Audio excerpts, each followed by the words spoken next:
everybody and welcome back to another video from Productions. Now today I'm going to be talking about my top 5 editing programs. Now a lot of people say that you have to have, you know, great editing programs to do your videos, and the best ones cost a lot of money. I don't think that's true. There's some great free ones out there, and I will be covering some paid ones in the higher up on the list, but I'm going over my top 5 favourite editing softwares. Okay, so starting off at number 5, we have Windows Movie Maker. Now, don't hate me for this, but this isn't the worst program ever made. As bad as it is, it's usable. I mean, I made a film called The Hunt. You can go back and watch on my channel.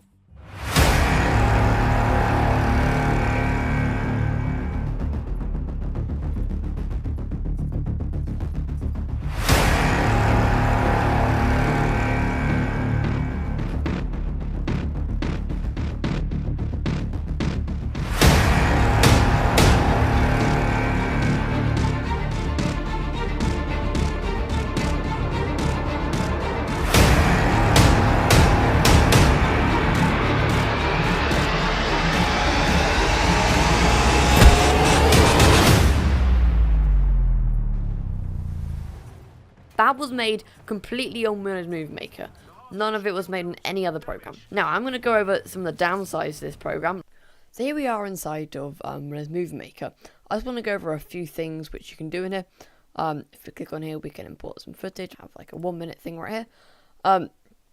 And this has come straight in. Now, there is a massive downside of this editing software. And you didn't see it right there because I have previously imported this footage. But if I go and grab some new footage, 3 seconds long, right, look. It has to prepare the files. Now, that was only 3 seconds long clip, but that took about, you know, like 5 seconds to pre-render kind of thing. Now, imagine that for like a, I don't know, like a minute take. That can take up to like 2 minutes to pre-render it, just so that it gets smooth frame rates and playback. It doesn't have to do the pre-render thing for the music, which is good. The only video tools you get are the split, trim tool, and some rubbish video stabilization, video volume, and the fade in, fade out. We've got some slight, you can emphasis the narration, emphasis the video. I honestly have no idea what they do.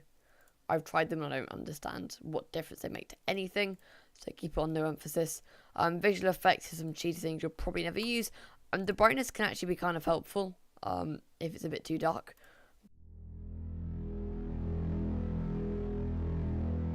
Really basic stuff, but if you are starting out, it's not too bad. And considering the fact I edited The Hunt all on this, it does show that you can get some decent stuff done on this software. So say you want to move up, but you don't want to spend any money, and the only reason this one isn't higher up on the list is because you don't have to spend money for it, and this is Hit Film Express 2017. This program is fantastic. Not only is it an editing software, it is a compositing software with motion tracking, multiple video layers, and stacks of awesome features. And I use this alongside Adobe After Effects. If that doesn't prove to you how good this program is, I don't know what does. I would happily use this program over Premiere Pro and After Effects. The reason I don't is just because I don't prefer it as much. Like the layout and some of the features aren't as fleshed out. That doesn't make it bad by any means. I'd happily use this program, and as much as I do prefer Premiere Pro, this program's still amazing. So I'm going to quickly cover all the features of it. There's not a lot to say because it pretty much has every single thing that like a really high-end editing software does have.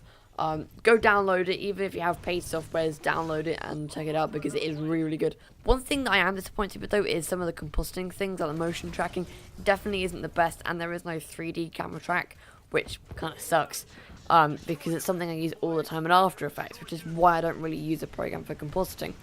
But there are some things in there that's helpful, like the auto flares, which is actually a really cool thing. You just like drop it onto one of your video files and it will automatically put in lens flares, which is really good. It can go a bit overboard at times, but it's really good.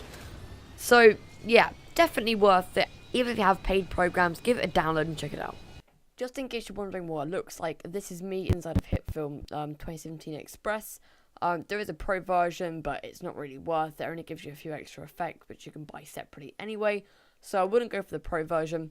But as you can see here, we have composite shots where I can do my flood productions things with those lens flares and stuff, and the different text things and all this stuff you can see here.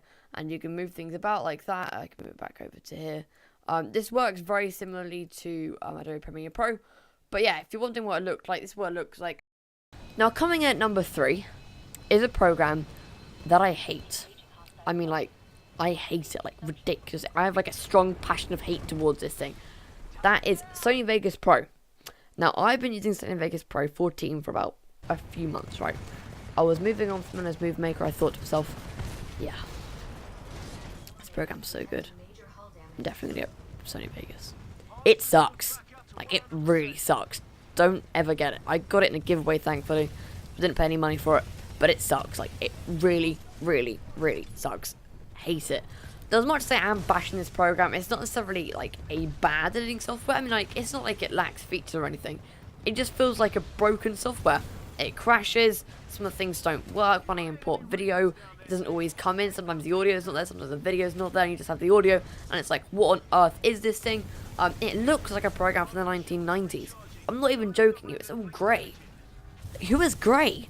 Like, Premiere Pro is like black with some color, and then pretty much all the Adobe programs like got a main black kind of theme with some nice color put in there, and Hit Film's black, but it's like a light grey.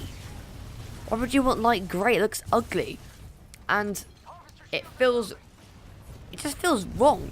Overall, it just feels like a 5-year-old put something together. It really isn't good. I mean, there's so many things that make it feel cheap, it's an expensive program, but it feels cheap. You know, something's wrong when a really expensive program feels cheap.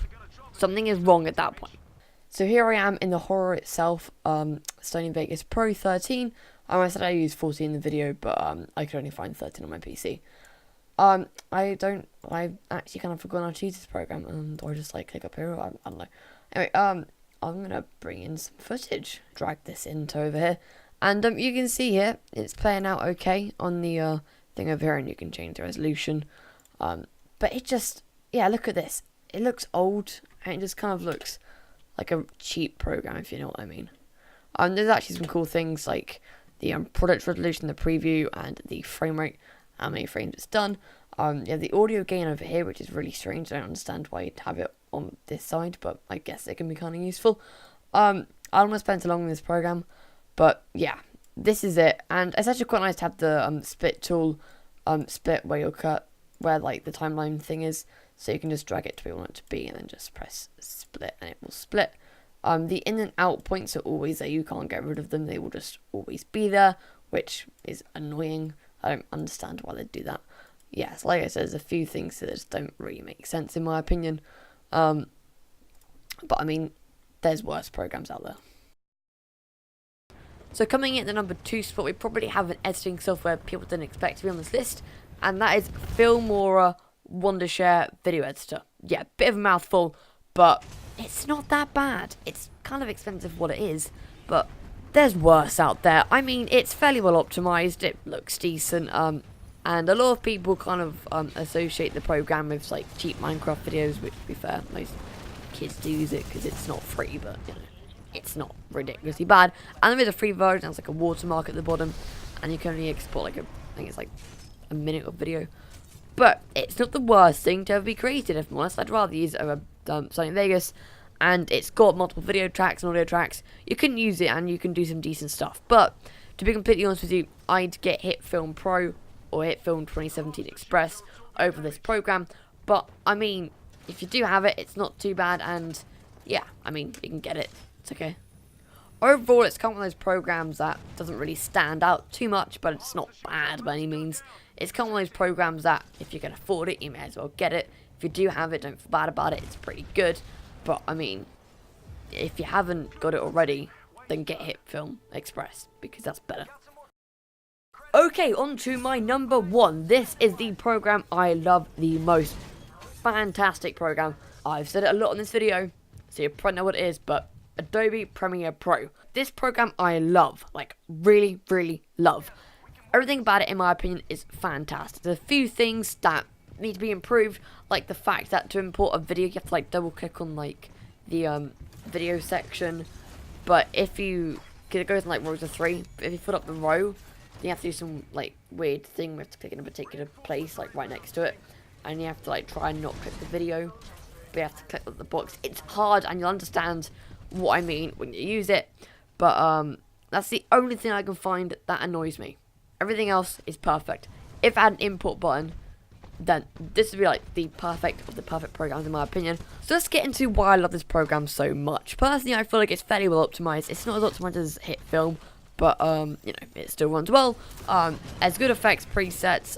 There's an unlimited amount of audio and video tracks, which is like a must, because if you're doing like a feature-long film, there'll be so many different audio tracks. Now, I'm not going to go into too much detail because this isn't a review. This is just my top 5 list. So, in conclusion, if you have no money to spend, or you do have money to spend but you don't want to spend it on editing software, then definitely get Hit Film Express 2017, a fantastic program. And I generally use it to edit all of these videos. This is being edited in Adobe Premiere Pro, but normally I edit them in Hit Film because Hit Film is better optimized. And as I'm not making a film, I have no issue using it for these, you know, short YouTube videos. So just for the reason that it's free and it, you know, holds up really well to really expensive editing programs, definitely get it. Now, one thing I do want to address is the fact that I didn't include Blackmagic DaVinci Resolve 16 or something, I don't know, that program. I didn't include it because I've never used it, and I can't make a judgment on it. I don't plan to use it. So thank you guys all very much for watching this video. If you did the video, please smash the like button for more awesome content on the channel, and I'll see you all in the next video. Bye-bye.